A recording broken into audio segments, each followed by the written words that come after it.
everyone, my name is Joelys and I am known as AspergerWorld. I was diagnosed at 2 years old as being on the autistic spectrum. So my entire life I have been controlled by the society around me to behave in a different way to what is natural to me as an autistic person. So all of my life people have been saying that I can't do the things that I need to do in order to feel better. People are convinced that the way to help me is to make me fit into the neurotypical world. Society in general believes that the way to help autistic people is to make us stop looking autistic or stop acting autistic, and this means that all of the defense mechanisms we as autistic people have, for instance eye contact, the way in which we need to rest, and stimming, or the way that we communicate or the way that we don't communicate, all of these different things can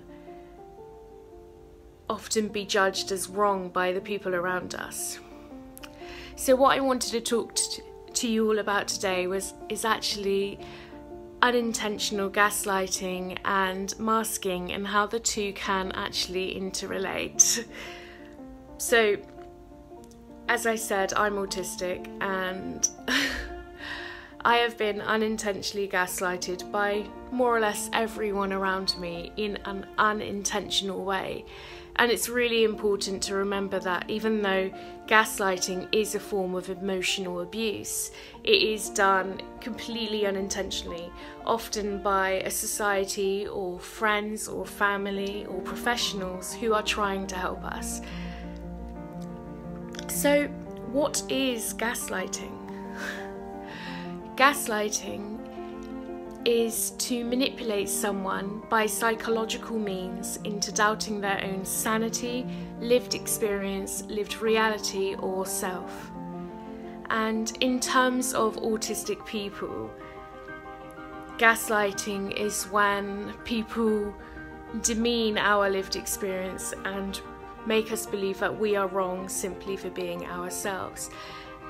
And in that judgment and in those misconceptions, they also make us feel like we need to change ourselves to fit in. And what is the definition of insanity? Quite simply, trying to change yourself,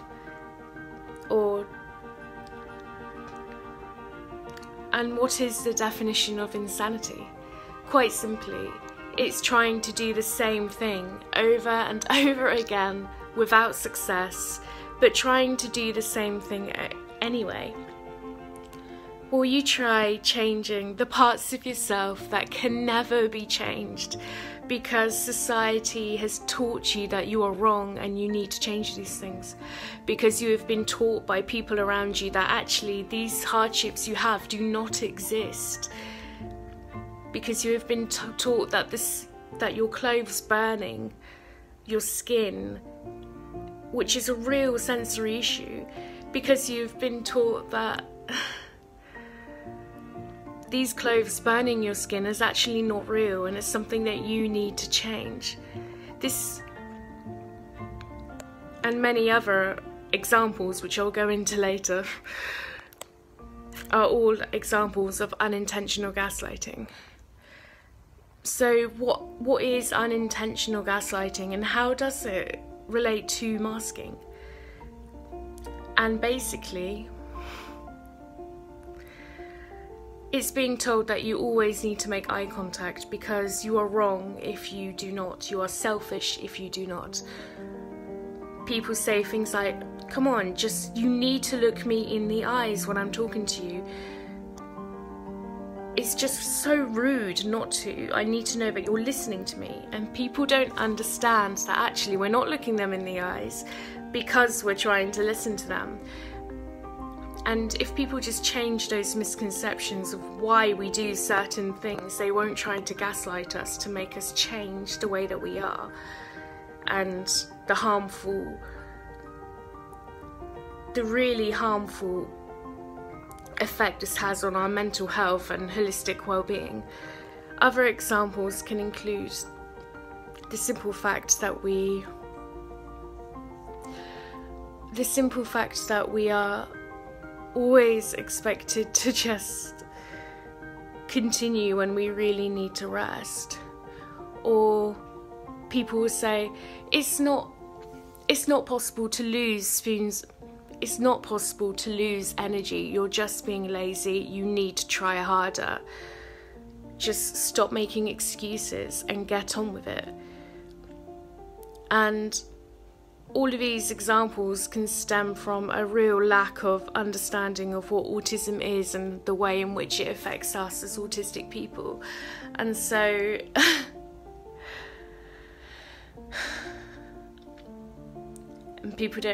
people try to help by making us fit in, by trying to change our behaviour and change the way that we do things, and they don't realise that actually it's incredibly harmful and it's a form of unintentional gaslighting. And because of this misunderstanding and the misconceptions, we are constantly masking to try and fit into the neurotypical world, because that is what we've been taught that we need to do. And it's a heartbreaking reality of being autistic, and it's something that most autistic people have faced at some point in their lives.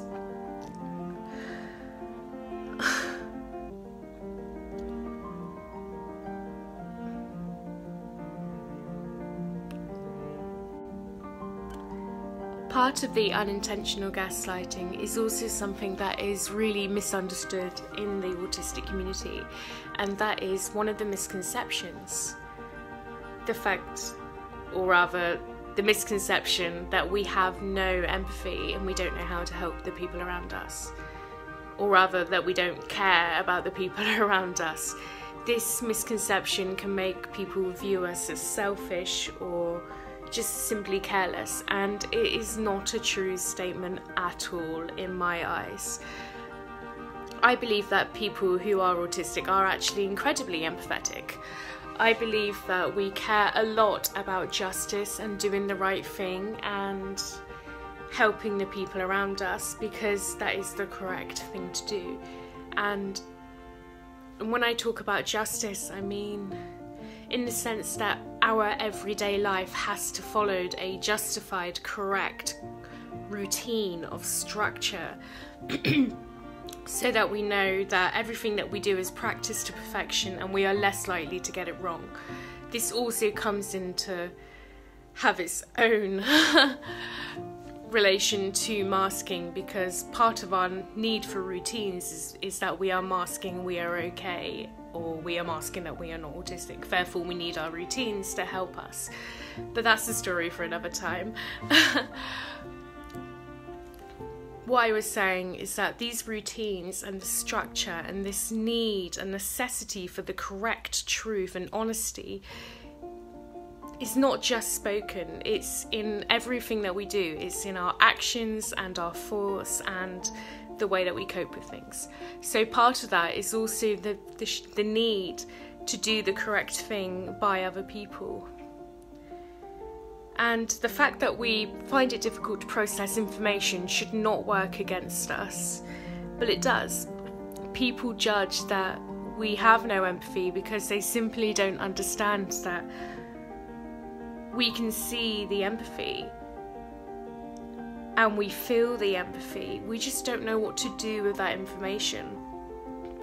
We haven't always got the room in our brain to be able to process that information and then work out what to do with it. And part of that difficulty is that we are taught to mask in such a way that when someone is upset, we copy misunderstood emotions and actions. Because obviously everyone has a different way of showing that they are empathetic, and you just need to work out what it is that the autistic person you know, or you as an autistic person, what it is that you do in order to be empathetic. So as a child, I used to get judged by the professionals around me. My family understood, but professionals around me as a child believed that I was being selfish or non-empathetic. and that would be because I would when I saw that someone was upset, I would talk to them about my specialist topic. And this was the only ability I had left, because I was so overwhelmed with the injustice that they were upset and that it's clearly there was something wrong. But I couldn't process what to do with that information. And the innate behaviour that I fall back on is my specialist topic. So I talked to them about my specialist topic, and I got judged to be rude, and I got judged to be selfish and careless. Whereas actually, my specialist interest at the time was ancient history. And ancient history just made me feel so safe and so happy, and it always made me feel better. No matter how bad I felt, there was always this control, always the facts that I understood. Whereas so many other aspects of my life were so misunderstood that actually it was an incredible passion and joyous relief to be completely in control and understand everything about this aspect of life. And I have no theory, or very little theory of mind, which means I can't tell that the people around me have different thoughts and feelings to me, which means that I was talking to them about my specialist interest because I believed it would help them in the way that it helped me. That was me being empathetic, that was me trying to help. But because my autism is so misunderstood, I was instead judged. So that behaviour got almost taught out of me at a very early age because people believed I was wrong, and so they tried to fix me. Instead, they would try and teach me to be empathetic in a different way, which is when I started copying these misunderstood emotions and actions. All of those awkward hugs and little taps on the back saying, there, I hope you feel better. And even though it had the best intentions, you can tell when someone is faking it because they don't know what else to do. And the truth is, we have to fake it and we have to mask a lot because we're not allowed to show this empathy and this our natural way of helping people because we're deemed as wrong.